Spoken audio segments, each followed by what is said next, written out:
in the circle around the altar for the ritual sacrifice of our enemies today. This night, we sacrifice one of our most hated enemies of a skeleton amongst our magic ritual altar and the circle of blood, the mound of fire, blood fountain, guarded by our 2 bodyguards who are serving as witnesses amongst our candle circle.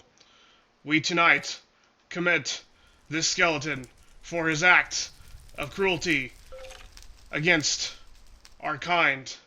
You shall pay for your sins and the sins of your kind here as we sacrifice you tonight to activate this sigil. We must sacrifice a soul in order to activate this sigil. We must please the dark gods in order to do this thing. We have set up our magic rituals. We have amongst this altar and this circle of blood in this altar tonight. Are you ready for your sacrifice? Are you ready to pay the ultimate price that we may activate the dark magics at our disposal? He doesn't seem like he cares. He'll care momentarily. His soul was sold long ago, but we will take it back just to sacrifice it tonight. In this cage above our circle, we winched you up. We have prepared. As soon as the moon hits its peak, we will be ready. Not long now. Do you have any final words? Do you have any final thing to say in your defense? Any sentiments of remorse that you wish to express upon this eve? I didn't think so.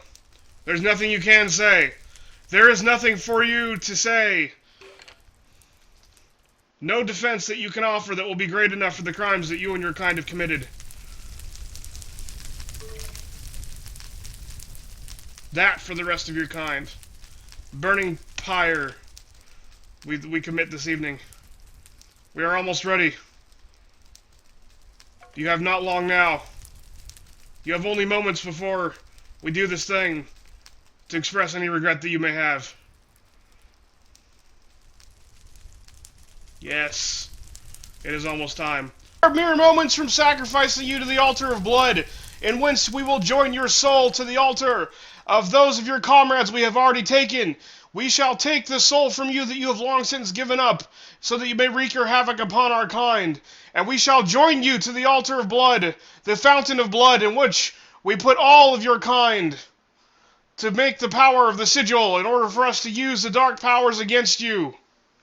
The time is right. I must perform the sacrifice. I must get my sword. Huh?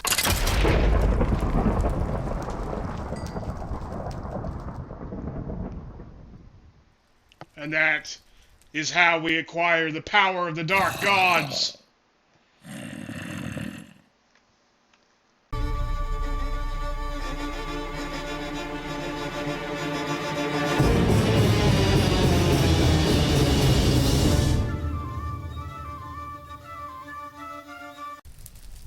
Greetings from the land of OP! I am Rob the OPGamer, and I am bringing you another build spotlight where I cover not only how to build a thing, but the entire setup surrounding the build from start to finish as well. Automation is key, and I like to show off my favorite ways of doing things. And don't forget to follow me on my channel. It's on youtube.com/RobTheOPGamer, as well as Twitch at RobTheOPGamer for my stream. And you can watch my videos and catch me live, and follow me on Facebook and Twitter at RobTheOPGamer. So today, I'm going to be covering the 4th Dynamo that I've been doing in this Dynamo series. I'm going to be doing the Reactant Dynamo. We are going to continue where we left off from the last couple of videos and the few parts that I've split up, because all these Dynamos have been taking up a video on their own. So today we're going to get to the Reactant Dynamo. I've got several things in mind that I want to show you guys. All theatrics aside from the opening of the video here, one of the things that I'm going to be doing here is going to be using some ethereal glass, which is kind of cool. This stuff, mobs can't walk through it, and they can't see you through it, but you can walk through it. And it involves an unstable ingot in the crafting recipe, which requires an activated division sigil. So that's what all this was about at the beginning of the episode there. I just was kind of in a silly mood. Thought a little cute little opener for blowing up a monster, basically, was the whole point there. Really, this is all just theatrics. This is all just a hilarious little setup just for shits and giggles, basically. All you really need is the enchantment table and a circle of redstone around it. So I'll just break this like this in order to activate this sigil. So you really just need this table and the little circle of redstone directly around it like this. You don't need these pillars from Thaumcraft and Fusion Crafting. You don't need this huge outer circle. You don't need the golems. You don't need the mound of fire. You don't need the cage. You don't need the blood fountain. You don't need any of this shit. All you need is just this enchantment table, vanilla enchantment table, and vanilla redstone around it in a circle. That's it. And the sigil itself is a drop from mobs. Certain mob bosses will drop these. I know the Wither for a fact drops them. That's where I usually get mine, is when I kill the Wither. He will also drop his Wither Star, of course. I don't know what else drops these off the top of my head, but I do know that they drop from certain mobs and certain bosses. You can also find these in loot chests occasionally, like in dungeons and stuff like that. But all you really need to activate the sigil is once midnight hits, and the moon is directly overhead. It's kind of climbing right now. All you need to do is have this. I'll just break these even because we don't need them anymore, really. So you don't need this. You don't need this. The redstone doesn't even have to be on. So like below, I've got redstone torches placed. Let me just pop those out of there really quick for you. I just thought it looked cool, like as a, sort of like a pentagram, sort of a style type of thing. Obviously, you can't make an exact pentagram in Minecraft very easily, but I thought the magic circle looked kind of cool. So I'll just replace dirt around this, and I'll get some redstone here.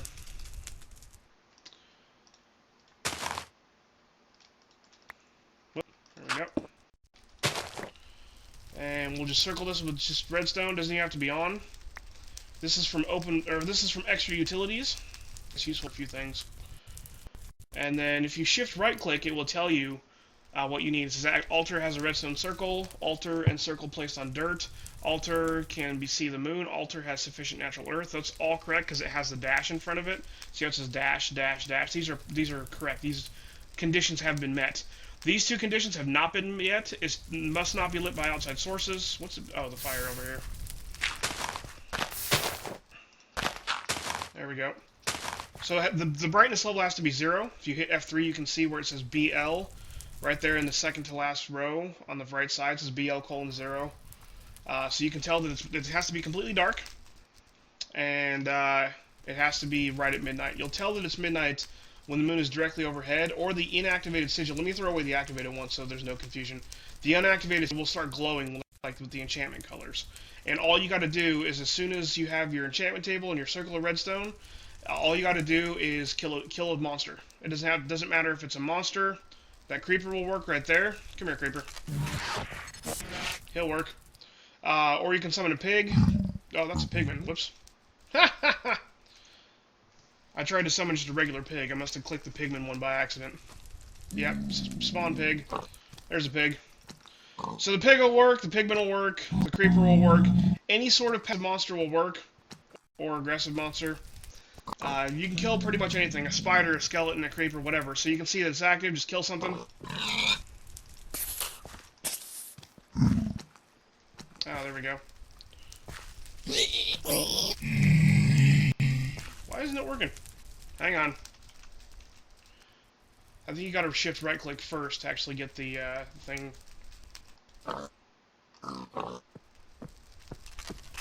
I'll get your pig ass over here. There we go. So the zombie worked in that case. And then what'll happen is, basically it'll turn all this earth corrupted. This is corrupted, or this is cursed earth. It will spawn monsters at a very fast rate. You see a creeper already showed up over there.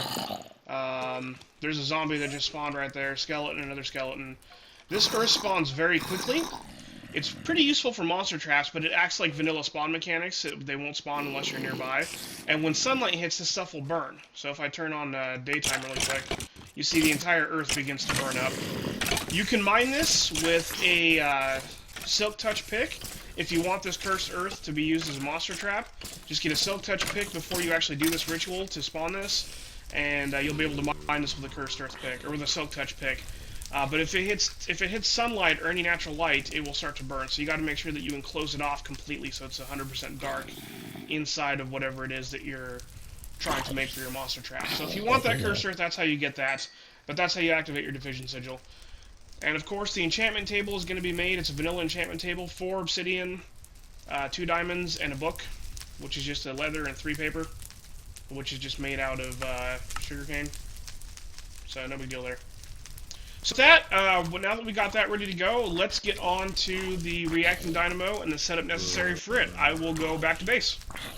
So the Reactant Dynamo is going to be your dynamo from thermal expansion that's made basically out of bronze. So bronze, you're just going to combine 3 copper and 1 tin in order to make a bronze.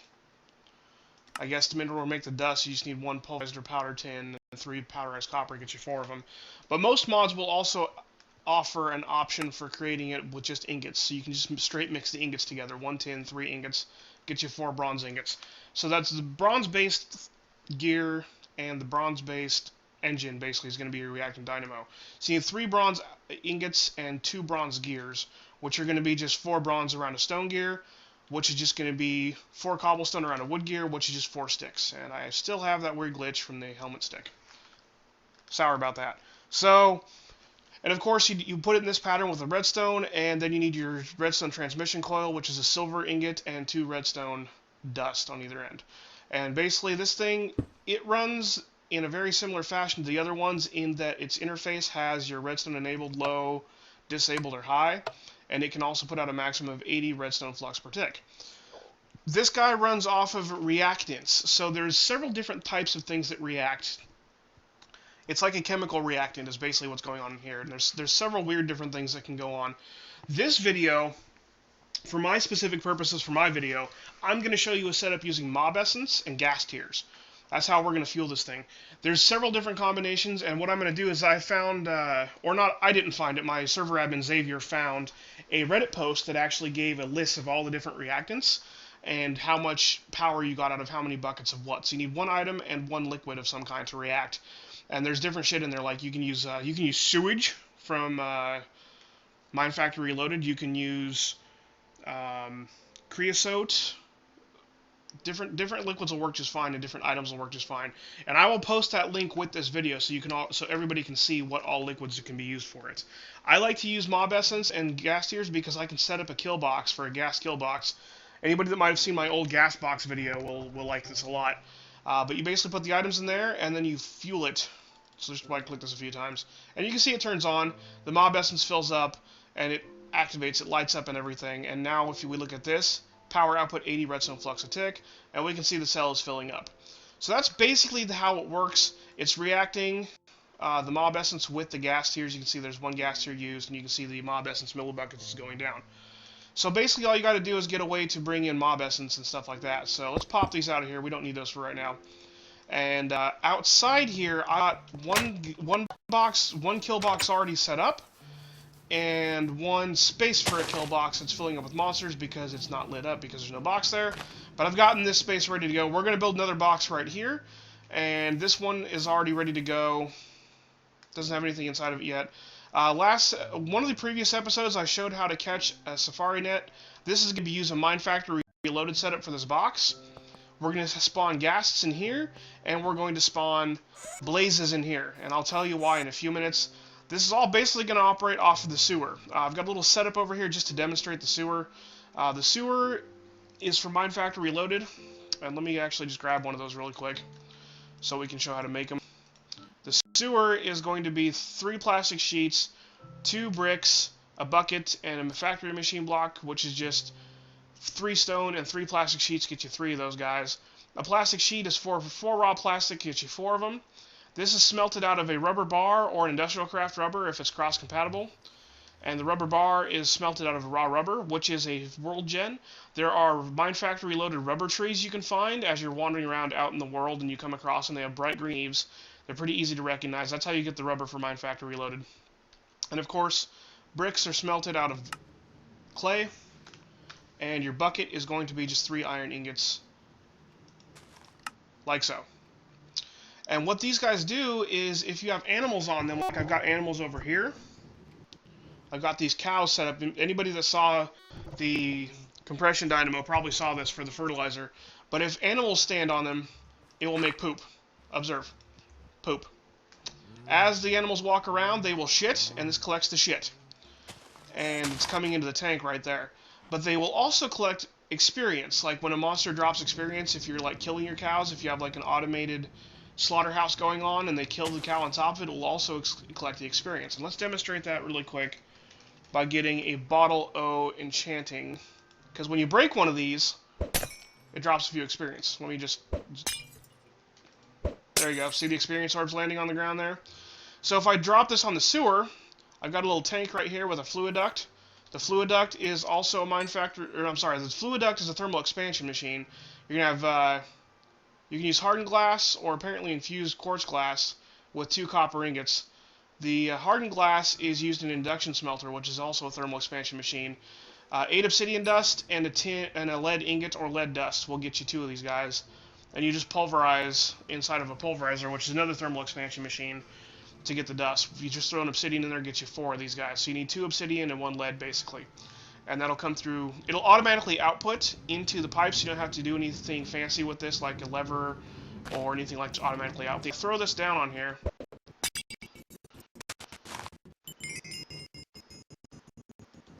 We just throw a few on this. There we go. So you can see it collected a bunch of it, and it's coming through the fluid duct and into the tank. So that's how that guy works. So the whole point of this basically is going to be that the kill box here is going to kill monsters, and the experience will drop inside the sewers, which down below, let's get down here really quick, you can see I've got set up a huge setup of fluid ducts, and there's an ender tank in here somewhere. I don't remember exactly where I put it, but the ender tank leads into the base, and that's where the experience comes in for the mob essence. And I will show how to make all of this. I also had an open blocks, or extra utilities, I mean, sound muffler down there, because there's going to be gas in this box spawning and making tons of noise, and we don't want that. So, basically the box itself is not that hard to make. What we're going to do is we're going to start with a fluid duct. Actually, I have a fluid duct on me already. So we're going to make a floor of fluid ducts just like this with sewers on top of it. So I'm going to get over here and we're going to go with fluid ducts. You are in the way. If you can't hear the noise, it's because of the sound muffler in the other box. So let's make a floor of these. 1, 2, 3, 4, 5, 6, 7, 8, 9. 2, 3, 4, 5, 6, 7, 8, 9. So that's how big the floor is going to be. I'm going to kill this guy really quick. And then we're basically going to set sewers on top of all of these. Like so. And then we're going to build the walls up around it. And then we need a machine called an auto spawner. And here's a mob essence tank to bring the mob essence in. This guy will automatically output mob essence into this guy, because it takes mob essence to spawn them. And then this is a test rack bringing in power face. So that's pretty much all it is. Let me go ahead and get the rest of the setup off camera in terms of the floor, and then we'll put the walls up around it, and I'll be back in a second. Alright, so the auto spawner itself is going to be made out of 2 emeralds, a magma cream, 3 more of those plastic sheets that we showed, 1 nether wart, 1 sugar, and 1 of those factory machine blocks. So this is all world gen and mob drops, basically, is all that they're made out of. And I'm going to stick it right up here in the center, next to this tank. And the ender tank itself is also going to be made out of a few mob drops. You'll need 4 blaze rods, 2 obsidian, 1 wool, 1 cauldron, and 1 ender pearl. The cauldron is just 7 iron ingots in an upside down pants shape, is how I usually describe that. And I'm going to code this thing. Let's grab an ink. And we'll put 1 ink there and 1 ink there. And we'll get a cactus green. And we'll put it in the center. That's just how I like to code mine. You can code it whatever code you want to. And then you spin this dial so it automatically outputs. So the red is upwards on the dial. So it'll automatically output its mob essence into the tank here. I'm putting red net cabling here, which is also Mine Factory reloaded cabling. This stuff is awesome cabling for transmitting redstone signal. 6 plastic sheets and 3 redstone will get you 8 of these guys. And all you do is take a wrench or the crescent hammer or whatever color of any kind you want to, and you can code this stuff so that this will bring out the orange signal right there. So just right click that band. That's all that's going to take. and I put the Tesseract on top as well. You don't have to code the Tesseract. I just like to because I'm kind of neurotic about controlling my power output. And this guy we're also going to set to the base main power. Tell him he requires a low signal to operate. So that should be good. And we will turn the lever on in a second here. Let's get the lever. Do I have a lever? No, I don't have a lever. So we'll stick a lever on here. Whoop. Like that. And I'm going to right-click this so it's orange. Shift right-click will back up through the colors if you click too many times through. You can see it flip the band on that side as well. And we're going to connect up these cabling here. So let's run this over here. And I'm going to run this under the ground right here. There we go. And all you do is if you right-click this twice, 3 times rather, it will set it to cable-only mode, so it won't try to connect to anything except other cables. You can see it goes down there through force connection only, strong connection mode, cable-only connector, and that will allow you to set these guys so they don't try to connect to random stuff.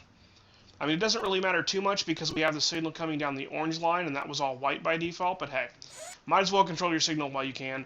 Right-click that, bam. Turns off the Tesseract, and it also turns off this guy. You can see the idle time is 200 of 200. This will never go down while the redstone signal is on.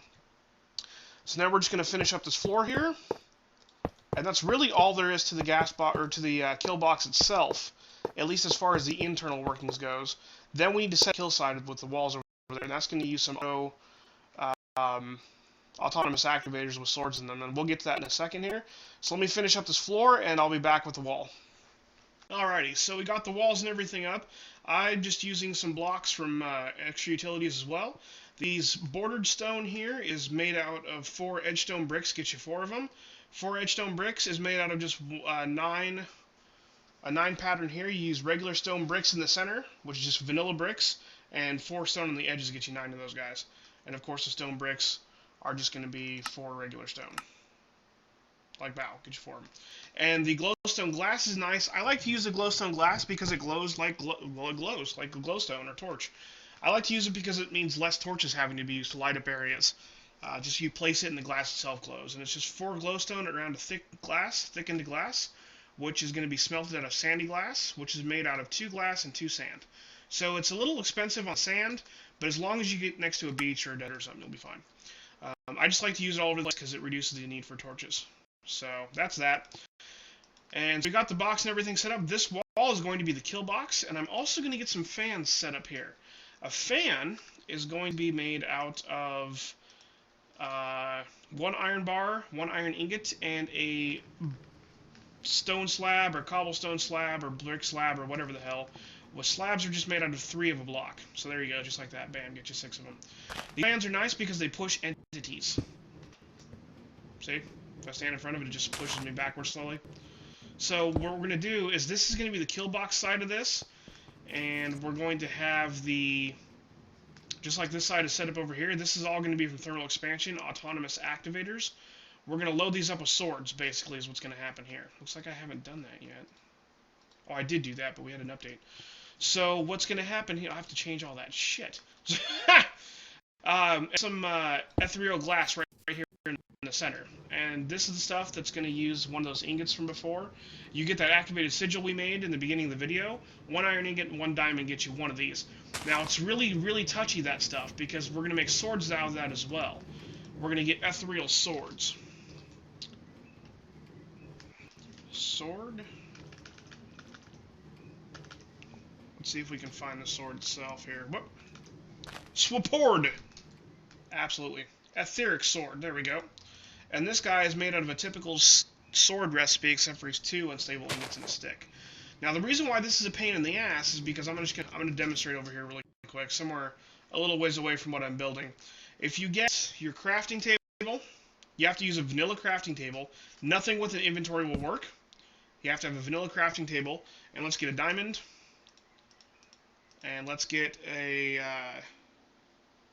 an iron ingot. Actually, we're going to need 2 of these to make the sword. Actually, let's get 3 of them to make the glass as well. And we'll get a diamond. Let's get 3 of these guys.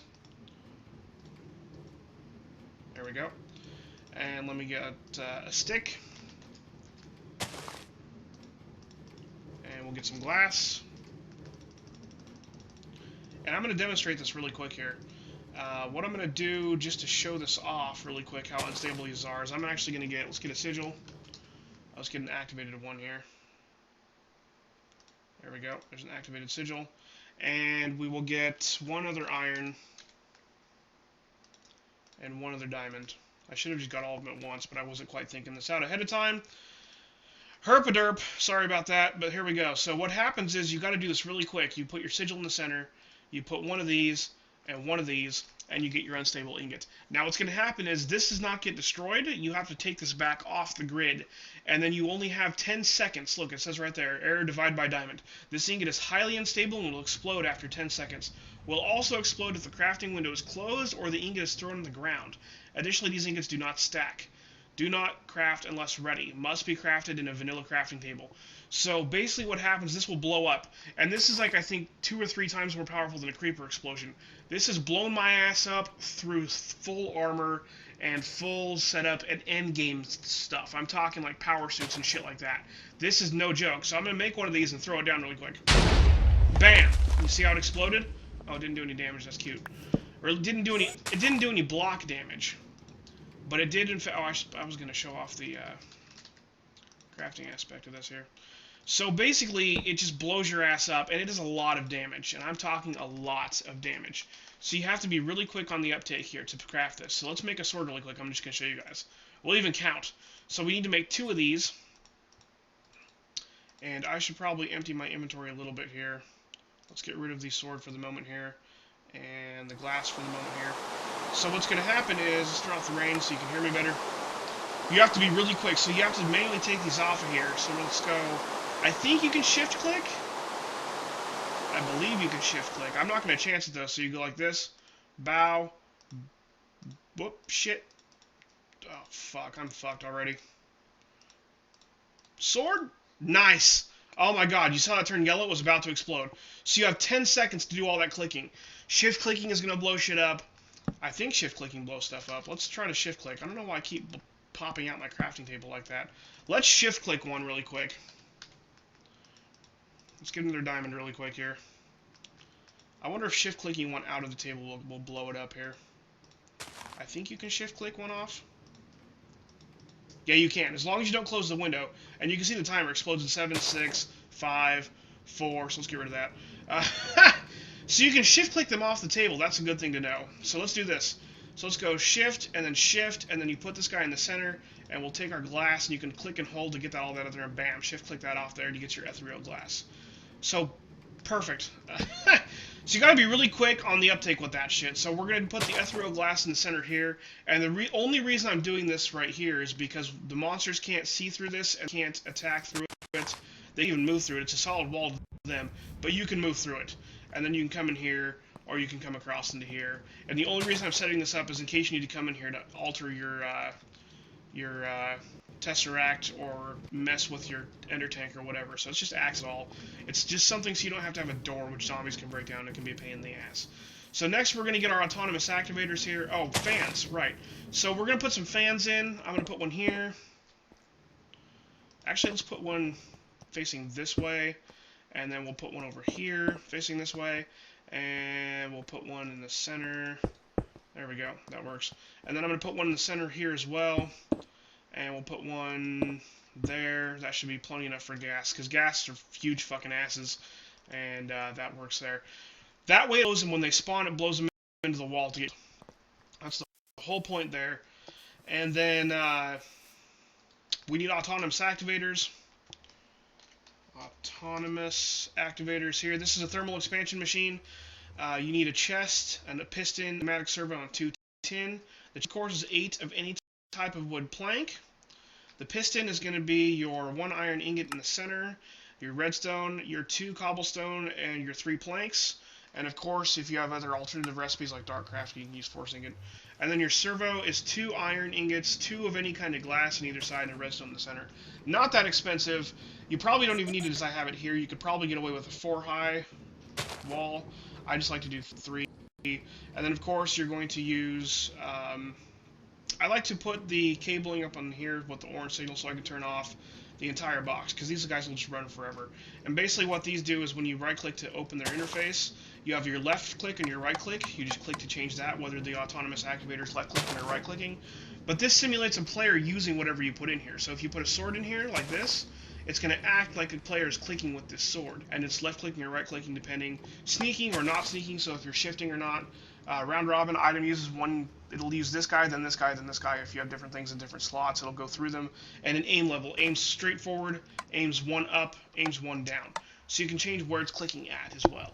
And redstone signal is you can tell it to ignore it, or use with only low, or use with only high signal, just like any other thermal expansion machine does.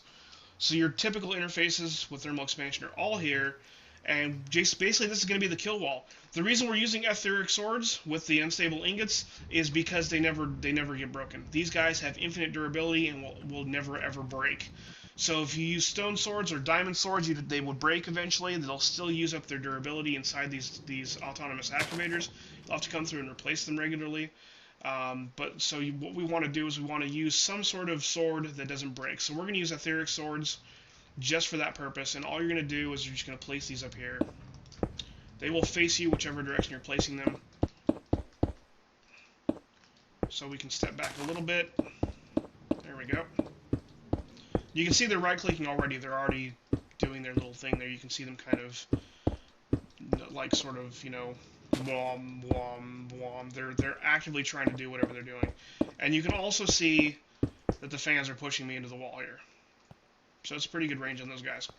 So I'm going to come in here, and now that we got the wall up, we're done with this guy. Doink. Now what we're going to do is we're going to do two things. Number one, we're going to fill this up with swords. We're going to come through here and put a sword in every single one of these. And then number two is we're going to pop down into here and connect this cable up, like so. Turn that into cable only mode because we don't care about that guy. And then cable only mode this one. Hello, thank you. And cable only mode this one. And then from here on, we're going to go like this, and we're going to right-click this into orange. Like so. And I'm going to do this with this entire wall of these guys and fill them up with swords as we go. And that way this lever can activate these in there as well. You can also cross-connect these so that one lever for both boxes, but if you want one on and one off, you want to separate them. So don't cross the streams! It's terrible times! So I'm going to get this set up with these walls and fill these with swords, and we'll be back. Alright, so when you're loading these guys up with your swords, make sure that you got these on left click and not right click, because when you attack, you left click with swords. And I went ahead and moved these fans so they alternate one forward and one back, so they can hit both boxes completely. Because as I was flying around in here loading these up, I noticed there was a few dead spots. And what we're going to do is we're going to get a hungry chest. You could probably use obsidian piping as well, but just to hit as many different mods as possible, I like to hit as many mods as possible, we're going to pop one of these guys in here. And what's going to happen is a hungry chest is a Thaumcraft item. You have to get the research for this guy going on first. And what he does is he picks up any items that run into him. So hungry chest is going to be recipe. Hello. Hello. You used to be able to just look up the recipe. Let me grab a Thaumagon. Thaumagon. And it's in Gallimancy. And there we go. Hungry chest is going to be firwood planks, cedarwood planks, hemlock planks, any sort of planks, wood planks with a trap door on an arcane workbench. You're going to need 5 air, 5 ordo, and 5 perdito V off of a wand. So it's not that expensive. Pretty easy to get a hold of. Get you a hungry chest. And anytime an item hits it, he picks it up. See? Now it's in there. So it acts kind of like a chest and an obsidian pipe at the same time. Could just use an obsidian pipe probably, but you know, hey. So what I'm going to do is I'm going to get down here really quick. Oh, shit. Didn't mean to punch him out of there. We got to get him facing the opposite direction. Oh, and I've been walking around those pipes. Oh, shit. Now I have to get the shit out of there. Keep in mind that when you walk around the floor in there, you're going to generate poop yourself. All entities generate poop. So now we have poop in the pipes. Look at that. Damn it. Alright, I'll have to fix that in a few minutes here. Look at that sewage. Fuck. Oh well. I'll fix it in a second. I haven't piped that into anywhere yet. If I come over here to the other box, you can see that I've got it set up to already receive things. So you can see the pipes are empty, and it's coming to an ender tank. I've got this guy set up to black, black, green on this side here. And what happens is I've got servos on this side. You know what? I'll do both here really quick. I'll do a demonstration of both. Here's an ender chest that's set to black, black, black, which is my sorting system back in my base. So anytime it picks up an item, this is an item duct. Item duct is going to be made out of... Merp, there we go. This is the impulse one. It's faster than a normal one, but you can use a normal one too. You take an item duct and you infuse it with 200 millibuckets of energized glowstone, which is just, you melt down a glowstone. You have to melt down the whole thing, huh? Thought you could melt down regular glowstone. Oh, there we go. One glowstone dust, 250 millibuckets. So, just a little under one glowstone for one impulse duct out of a regular item duct. Regular item duct is 2 tin around this hardened glass that we talked about earlier. So you install a pneumatic servo. You have to take a servo and you right-click on this guy since it's already installed. But you right-click with an empty hand, and you can mess with it and you tell it to ignore redstone signal and use your wrench to pop it so that it goes downwards. So it will automatically drag things out of this chest and dump it in the ender chest setup. So that's how you would do it with thermal expansion, which is really handy. I'm going to leave that guy alone over there. Over here, instead of using the hungry chest, let's actually pop... Oh, shit. I'm just breaking everything. God damn it. Alright, hang on. We can fix this. Yep. There we go. So, instead of doing that, let's use an obsidian pipe. There we go. Huh? No pipe? There we go, obsidian transport pipe. This is from Buildcraft. 2 obsidian around a glass, get you 8 of those guys, just like any other pipe recipe. We'll put that there. And then what we'll do is we'll just put the other ender chest right there. So you can just dump straight into it. And we will go ahead and color him black, black, black as well. So that's the difference going to be between there. The only other thing is that you need to get the items over there in some fashion as well. My favorite way to get items, let's get another Thaumaton really quick here, because I'm never prepared for anything ever, apparently. My favorite way to get items to move places is with a Thaumcraft. I think it's an Artifice. Is it an Artifice? Where are you? I think it's in here. Shit.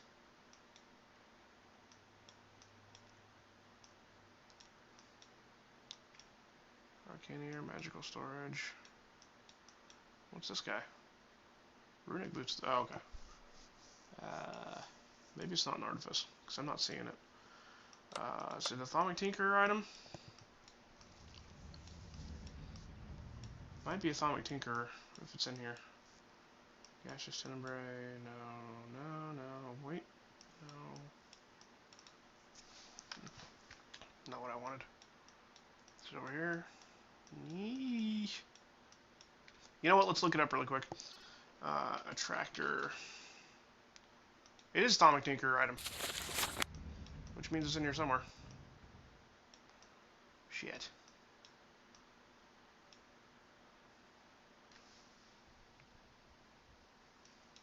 There it is. Kinetic Attractor. So what you do is you take a arcane workbench, and you're going to take 2 iron ingots, an earth shard, an air shard, 2 greatwood logs, and a wand focus of telekinesis. And you're going to need 20 air, 15 earth, 15 terra, 5 ordo, 5 perdido. Going to get you the kinetic attractor. The corporeal attractor is the entity one. The kinetic one pulls items. The corporeal pulls entities. So that's copper instead of iron. This is the only difference there. And the wand focus is going to be an arcane infusion recipe. You put an ender pearl in the center, 4 quartz, 4 nether quartz, 1 iron, 1 gold, and 1 air. They're not that expensive in terms of materials needed, though. So you just need to make sure to get your arcane infusion setup going on. 20 air, 10 cognito, 10 modus, and 20 perdito. Gets you one of those guys. And what happens is when he receives a redstone signal, let me grab another lever here. Pop him down, pop a lever, you can see it turns on, little blue sparklies come out, And when an item is thrown down, let's throw an item over here.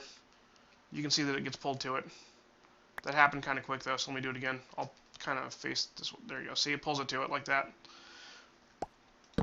So that's my favorite way of doing this. And what I usually do is I will put the kinetic attractor directly below the chest setup here. So I will put him right here, and then I'll get the yeah, there we go. Actually, that's not going to work. Let's do it right there. So we'll get a cable here, and cable here. Actually, we want that on. Standard cable mode.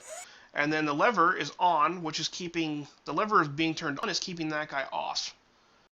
So when it's off, it's going to be sending a signal out. So we'll get a normal redstone torch, and we'll put this right here. And we'll set this to orange. There we go. So because the redstone torch is receiving a signal right now, it is not it's turning the torch off, which is turning this off. When this turns on, there's nothing in here yet, so this can't actually operate yet, so no worries there. It turns off the signal, which turns on the torch, which activates the attractor. And what he'll do is he will pull all item drops to him, which is going to include item drops from like the monsters that are going to be going on in the kill box here. So the fans push it to it, the attractor pulls it to it. You can use, instead of the fans, you can use a corporeal attractor down there as well to pull the monsters to the wall, the kill wall. I'm just using the fans for alternative ways of doing things. So actually we need to get a kinetic attractor down here as well. Kinetic attractor is best placed directly underneath. So let's move the cable a little bit here. And I'm going to put the kinetic attractor... Actually, this will work nicely. For right here, we'll put the kinetic attractor directly below the chest. And I will get the redstone torch directly against this guy. And we'll wrench that and wrench that. Perfect. Oh, I love when things are beautiful. So we'll fill in this hole. We have a nice uniform floor there. So that's how that's going to work out. I'm going to go clear the shit out of these pipes, and I'll be back again. Alright, so here we are in the Nether. We're after a blaze. We're going to capture one, and that's doable using Mine Factor Reloaded, using a Safari Net. You can use a multiple use or a single use, and you can right-click them directly with the net, or you can shoot them with a Safari Net launcher. So the Safari Net multiple use, the reusable one, is going to be 4 ender pearls around a ghast here, so it uses mob drops.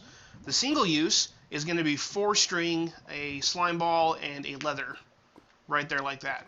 So you can right-click one, so you find a fortress, find a blaze spawner like so, and you want to get right up in their grill. Is it the M button or is it shift right-click? Okay, so shift right-click changes this, capture mode, release mode, so you can capture or release with this guy, with this little Safari Net launcher. So let's go release, capture, there we go. So as soon as we get a blaze to spawn, maybe we shouldn't be in creative mode for that, I'm not sure. Hey, Blaze. Blaze-de, blaze-de, blaze.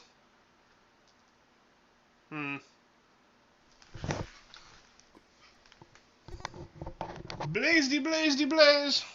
I'll just spawn one. Spawn a couple, actually, probably.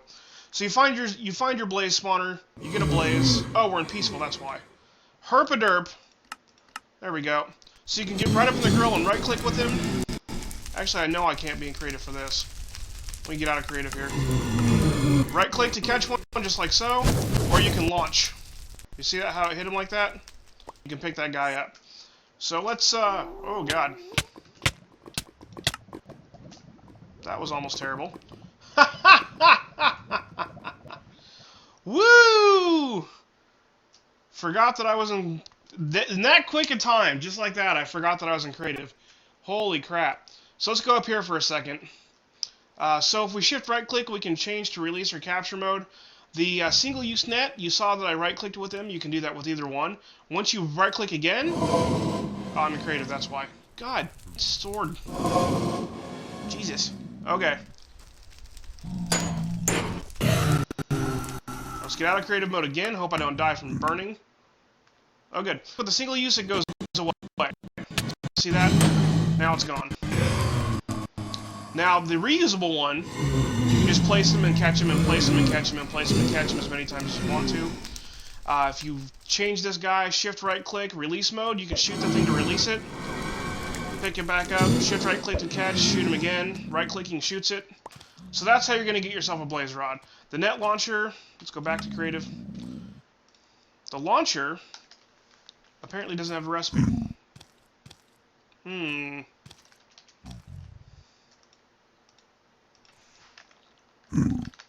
Let's use a Safari. Oh, there we go. So to get the launcher, you're going to use 2 iron ingot, 1 redstone, 2 glowstone, 2 gunpowder, and 2 of those plastic sheets that we saw earlier. That's going to get you your launcher if you don't want to get right up in the grill of the monster you're trying to catch. So there we go. Now that we got that all set up and ready to go, I'm going to go ahead and take our blaze. I already caught a ghast in a previous episode. I went over the whole thing, the whole setup with the... Went over the whole setup with how to catch those guys before, so if you missed that, you can check that out. Let's head back to the overworld and get this all set up. Alright, so to get the mob boxes, the kill boxes set up, we're going to come right in here. You're going to right-click to open up your... Oh, stupid fans. You're going to right-click to open up the auto-spawner. We're going to put gas in this guy. And this button right here is going to say spawn exact copy yes, spawn exact copy no. If you don't care what kind of monster you get in terms of the monster itself, you say no. If you do care, you say yes. And the reasons why you might care, for example, is if you catch a damaged one. Let's say you hit the gas a couple times, you get him down to like 2 health instead of health 10. You see how it says health 10 right there? If you get one that's low health, you can say spawn yes, and it will spawn exact copy yes, and it will spawn gas at 2 health instead of 10. If you get one, say for example, like one of the things that happens is wither skeletons. If you catch a wither skeleton, it will say Safari Net skeleton. Let's see where it says ghast right there. It'll say skeleton. It won't say wither skeleton. So you'll have to click yes to make it spawn exact copies of the wither skeleton instead of the skeleton. So those are some reasons you might care. If you don't care, just say no, and it will just spawn just a ghast whenever the hell. And the ghast will just spawn right in here. So we're going to say no because we are for our purposes. We'll put the blaze in this side over here. So there's our blaze. Make sure that says no. And you might want to also take note of the fact that if you say no, the work is 15. And the power energy is listed there. If you click yes, you can see now the work is 50 instead of 15. So that more than triples the workload. And I think the power is a little more too. The power required is a little bit more. So it takes a lot more power. Well, it takes more power because there's more work to be done to spawn an exact copy. So we don't want to... It also takes more mob essence to spawn a copy instead of an exact copy. Or it takes more mob essence to spawn a copy instead of an exact copy. So you want to keep that in mind when you're doing this. Mob essence is going to come from a couple things here. We got... Did that load up with... Oh, damn it. That loaded up with poop, didn't it? Okay, so... What's going to happen... Oh, because I'm standing on the thing again. Oh, Jesus. Okay, so don't stand on the sewers. You'll notice me derping around like that, like crazy. God, I hate that. So that's a pretty easy way to empty that, actually. So now that we got the blazes and everything loaded up, let's go empty that really quick. I've set up a nice little auto way to empty liquid out over here. So you can see I've got a fluid void pipe and a fluid wooden pipe. Let me go ahead and grab a ink really quick here and a cactus. And we are going to hit that and hit that. And I've got him auto outputting, so there we go. Perfectly doable. And let's go ahead and reset him really quick with some bone meal, so that he doesn't continue to empty. Just like that. There we go. Oh, whoops. Oh, that's emptying out our ethanol. We don't want that to happen. Okay. So there's that. And now what we're going to do is I've gotten set up down here so they're dumping into the black, black, green.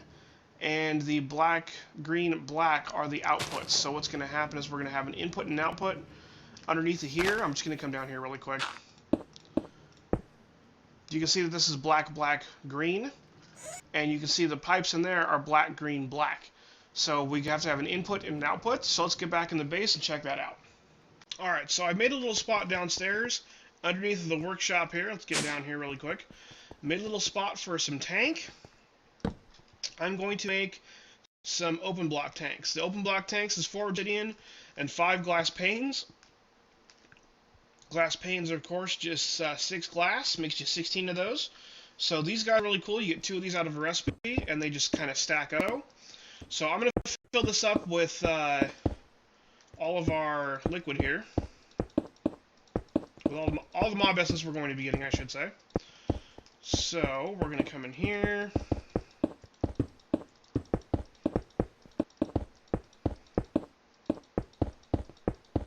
And we're going to fill this guy up. And what's going to happen is this is going to be the tank that's going to store our mob essence. This tank is going to bring in all the mob essence that we get from our kill boxes outside. So once we get this filled in here like so, it's kind of hard to see exactly where you're placing these because these are kind of funny looking. But they have a nice connected texture. Each one of these tanks holds 16 buckets of liquid. It's pretty awesome. So now that we're done with that, now what we're going to do is I'm going to come over here. I'm actually going to pop this in right there, I think. That looks like a good place. And we're going to go ink, ink, cactus. And that's going to be the input from our mob farms outside. So we're good with that. And we're going to rotate the dial so that the red icon is up, so it's auto outputting. Now, anytime that it receives ink, anytime this receives mob essence from the mob farms outside, it's going to come in here. Okay? And then what I'm going to do is I'm going to get over here. Looks like a good spot. We're going to put this wall right here is going to be our Reactant Dynamo wall. So I'm just going to get in here a little bit.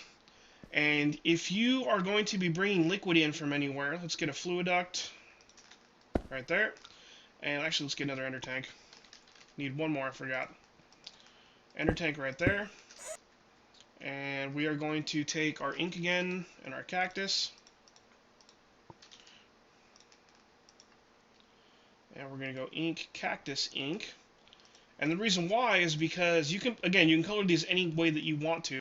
But the point is that when the monsters are killed, they drop their experience orbs. The sewers suck it up, send it into this guy. This guy automatically fills up the tank. And then this guy is the output. So if you want to bring mob essence anywhere else, like to those auto spawners that are in the center of the floor, or to anywhere else in the world, if you have other uses for it as well, you want it to be able to come in here. So I'm going to grab a servo.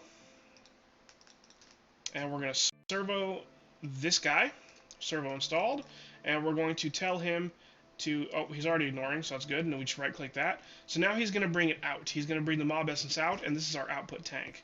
So that's how we're going to cycle it. And the reason for that is so that we can have a storage buffer. That's what this whole tank is for. It's just for the buffer of having extra mob storage, or extra mob essence storage. And the only thing I would caution on this is these tanks are very situational, in that if you put them at a certain level, that's where it's going to take it out of. So they hold 16 buckets of fluid apiece, and that's per tank. So this is a 5x5x4 tank. And what's going to happen is if you put your fluid duct right here, it's going to take out all the mob essence, and it will automatically rebalance between it. So actually, let me demonstrate this a little bit really quick here, just so you guys can see. So I'm going to grab another servo, and let's just get a water bucket, just because that's the easiest way to do this. So I'm going to put a tank here, and I'm going to put a tank here, and if I put water up here, you can see that it's balancing right there. You see how it's going down into the bottom one immediately? If I put another tank down, he'll rebalance so that he's spread between those two. And if I fill this up some more, then it'll hit the top up here. And another tank again, rebalance. And then rebalance. See that? Whoosh. So it's got a really cool mechanic to it. So you can fill this up with as much liquid as possible. But the reason why you got to be careful is because if you want to pump liquid out of this, it will take only from the level that it's at. So let me get a good couple tanks over here. And what I'm going to do is put a fluid duct right there. We're going to put a servo, and we're going to wrench him, and he's going to draw water out from the other tank and put it in this tank. But watch, when he gets down to the level of these tanks right here, he'll stop. Because he's taking from this top level right here. This fluid duct is put at the top level of these tanks. So once it empties out those top tanks, it's going to stop taking out. See how the bottom tanks are full now, but the top tank is empty? It can't reach these down here because it's at the upper level of the tanks. So if you want to get the fluid out of all the tanks, you're going to have to take from the bottom level. See, now it goes. See, now it's pulling out of it all the way. So that's how you're going to want to set that up. So just keep that in mind when you're getting ready for setup for your fluid transportation. So let's pop these out of here. So he'll bring these out and put them in there automatically. You can even put this underneath or behind or wherever you want to, but that's just where I'm going to leave it for the time being, because that's just the easiest way to do it for my setup. You can put this wherever you want to if you're copying this setup. So now let's go turn on the mob farms. Let's get up here, and we'll run outside and set it to time, so it's easier to see. You gonna start burning? Nope, you're gonna get trapped in the trees. Hey, burn. Thank you. Alright, so these should be all good. These should have power. Let's spawn a ghast. So you saw as soon as I flipped that lever, the swords turned on. Oh, you know what? We need mob essence. Ha ha! I guess I should show you that really quick first. The easiest way to get some mob essence to start out, let's actually go back down to the workshop here. And let's get some bottles of enchanting. The easiest way to start out with mob essence for yourself is as you run around in the world, assuming that you have, I think it's called a grate? No, freight. Iron servo gate. No, that's not it. Is this it? Item grate? No, that's not it either. Let me go figure out the item we need. 1 second, guys. Alright, guys, I've set up a little temporary spot just to demonstrate the best way to get some quick mob essence. So from the beginning of the game, you're probably going to be starting out with some livestock. You'll have some sheep or some cows or some pigs or something like that laying around. So just make yourself a mob grinder, which is a good machine. I've already covered the plastic sheets, the book, the factory machine block, and the piston already in terms of how to craft it. So all you need beyond that is going to be a gold sword, which is your normal standard sword recipe with gold ingots. So that's how you're going to make that guy. He's not that expensive. He's going to auto-output his liquid to whatever tanks can hold liquid around him, and he's going to auto-output items from what he kills behind him. So we'll put a chest there to catch that stuff for now, and then we just need some power, so let's grab a tesseract really quick. Actually, we don't even need a tesseract. We're sitting here right next to the engines over here, so should be good enough. And as soon as we click that guy, bam, he's got power, and you can see the idle timer is going to count down. So let's put a pig in here. Whoops. Didn't want the pig right there. Let's grab the gravity gun. Hey, get back here. Your fate is sealed. There we go. Wink. Weird graphic glitch in there whenever they get essence. But you can see the essence automatically comes out and goes into the ender tank. It's not filling up the ender tank because the ender tank is automatically outputting out there already. It's heading out to our mob farms that we already have taking it up. So I'm just doing this to get some essence going on. Just use that grinder to kill some of your livestock. Early on, you'll get some essence that way. And then once you have a little bit of essence going, that should be all you need, and you'll be all set from there on. And you can use that to make more essence. So I'll demonstrate that here in just a second. So back out in our mob farm here, we've got our gas on this side, and you can see the essence is coming in from that tank over there already. And we got some essence coming in from this tank. I had a little bit of a glitch here for a second, so I tore up my floor to take care of it, so I'll just cover this back up really quick. But we can see we got everything coming in. This is filled up with essence, and so all we need now to operate this is going to be power. And I take fans because I was getting sick of getting blown around. So let me go ahead and put these guys back really quick. There we go.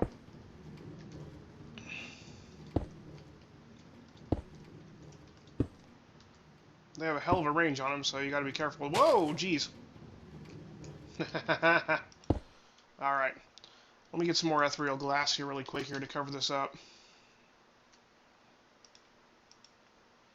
That way I can fly through here without actually, you know, stepping on the stupid sewers. So that should be all set in there. So we got essence, we got power, we got the whole kill setup. Let's go ahead and flip this guy on and get some blazes going. So you can see the kill wall turned on, the swords are being activated. So in a second here we should be having, there we go. There's some blazes. It takes it a few seconds to actually start up. And now we got them being pushed in there, and they're being killed. And we got blaze rods coming in. You see the blaze rods coming into the pipe? Yep. There we go. There's our blaze kill box. And let's get some gas kill box going on. And let's also get a sound muffler really quick here. I've already got one on the side for the ghasts. This guy is from Extra Utilities. He's a sound note block surrounded by 8 wool of any color. The note block is 8 planks of any kind surrounding a redstone. See, the gas one's already muffled. They're not making a lot of noise. These are making a lot of noise, though. So let's get down here really quick. Right there's good. Yes! Much better. So much better. Not much about the gas, because they're loud as fuck as it is. But hey, here we go. So we got gas spawning, and we've got... Oh, they are up and above. What are they doing up there? Damn. Well, I covered the corporeal attractor earlier. Let's get a corporeal attractor. We can put these guys down here, like right like this. Whoa! Why did we get a crash? That's no good. One sec, guys. Alright, I'm not really sure what that crash is about, but we're back. Get guys in here when they fly up high for the fans to reach, or for the wall to reach. You got 2 options. Number 1, you can make this wall all the way high and put fans in the upper part of the opposite wall, or you can get a kinetic attractor, which I'm just going to place down here really quick, and I'll get a torch to turn this thing on, or a redstone signal of some kind. We'll do this the same way as the... Wow, you're still not being attracted. Alright, let's get... Oh. Let's get down beneath here really quick. See if we can get one a little lower.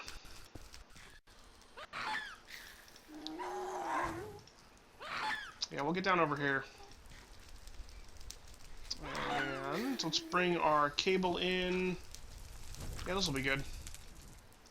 Where's the cable? There's the cable. So let's place this against the cable.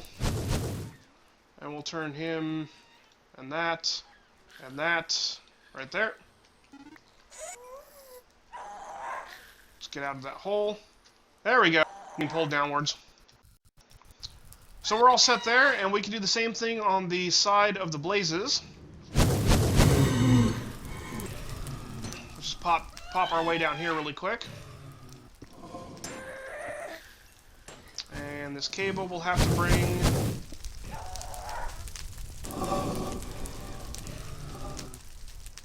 Can I reach this like that? Yeah, that works. The cable... Yep, there we go. And none of that matters that that's all covered up, because that's all white.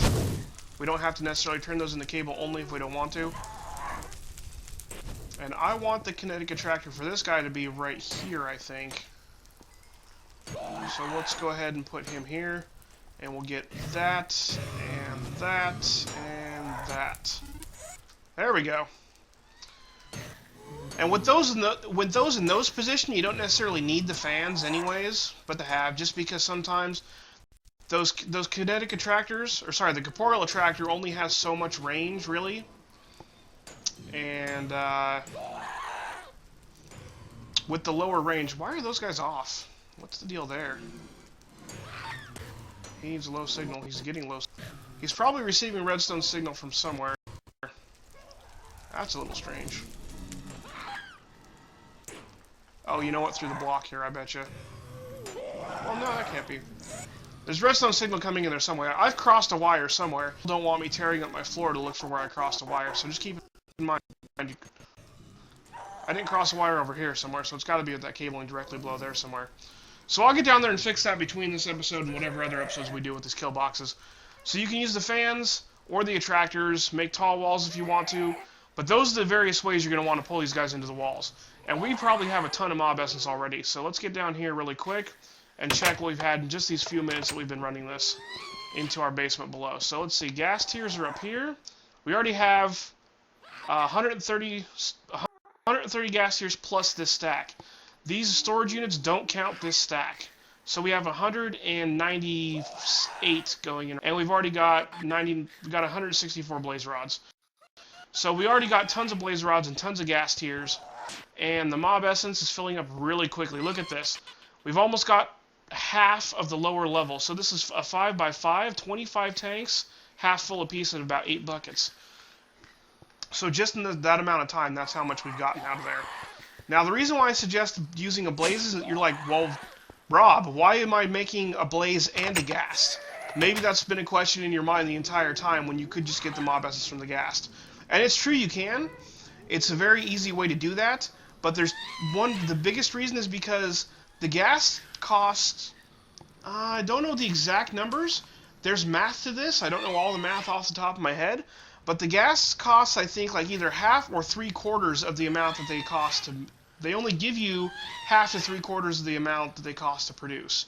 So you're not getting a whole ton. And we crashed again. Son of a bitch. Hang on. Alright, I think I've got a ticking tile entity problem going on somewhere, so I'm going to have to track that down.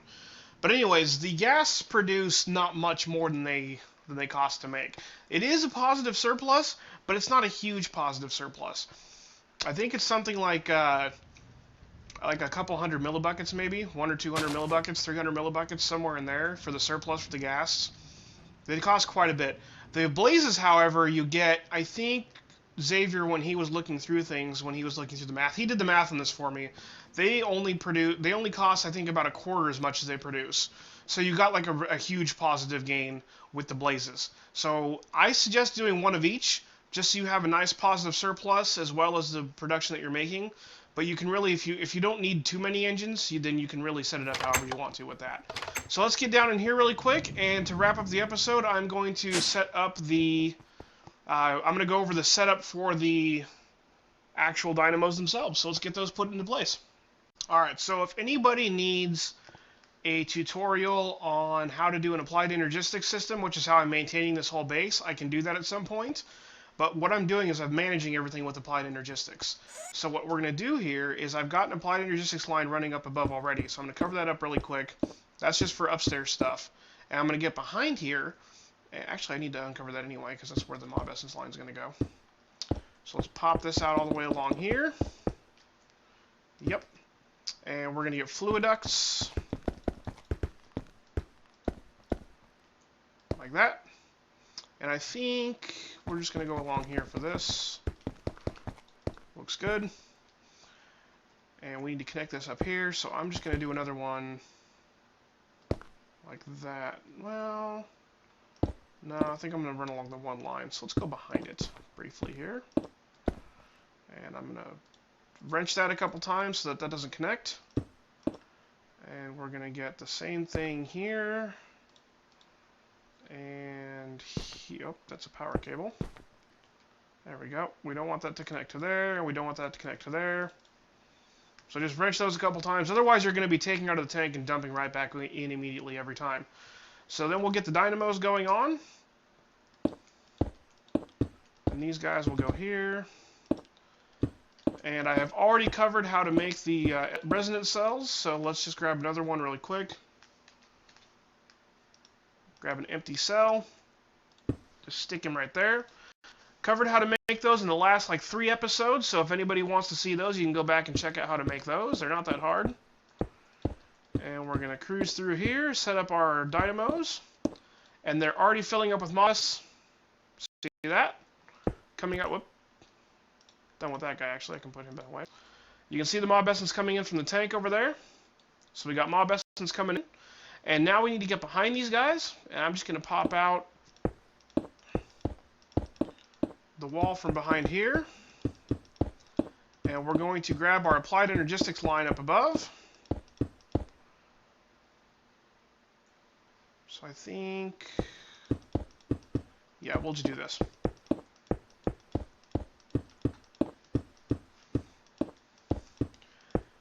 We're going to need 1 export bus per line here. So I'll put these here. Precision export bus and the covered cable and one of these guys. So I'm going to take this and shift right click that, move stack mode, and tell them to export gas tiers because we got gas tiers coming in from our farm outside, and we're going to want to do that for each and every single one of these dynamos. So give me 1 second to accomplish that really quick because again, I don't think everybody wants to watch every second of that. 1 second. Alright, so once you got all these connected up, you're going to make sure that every single one of them is in stack mode to bring out gas tiers, and we're just going to connect it to the main system. You only need one cable to connect each row because each row, as you can see, connects to itself. They connect to the next one like that. So just connect up to 2, and then get a cable up here to connect to the main system, and bam, they're all going to get gas tiers and all going to turn on. That is a thing of beauty. Nice wall of reactant dynamos. These are bringing in gas tiers from the AE system and mob essence from our farms outside, and we can see our cell is beginning to fill. Beautiful, as a certain detective of animals once said. Let's cover this up to make this look a little nice really quick here. Pow. I like it. Looks good. And with that, ladies and gentlemen, we have finished our entire series on the Dynamos. All the Dynamos forever. We now have tons and tons of power in this entire base system. I hope everybody enjoyed all the Dynamo setups. I hope everybody had an OP time. Make sure to follow me on Facebook and Twitter at RobTheOPGamer, and make sure to watch all my episodes of everything I put up on YouTube at RobTheOPGamer. And when I'm streaming, you can catch me on my stream channel at RobTheOPGamer, twitch.tv. And that is that. I hope everybody had an OP time.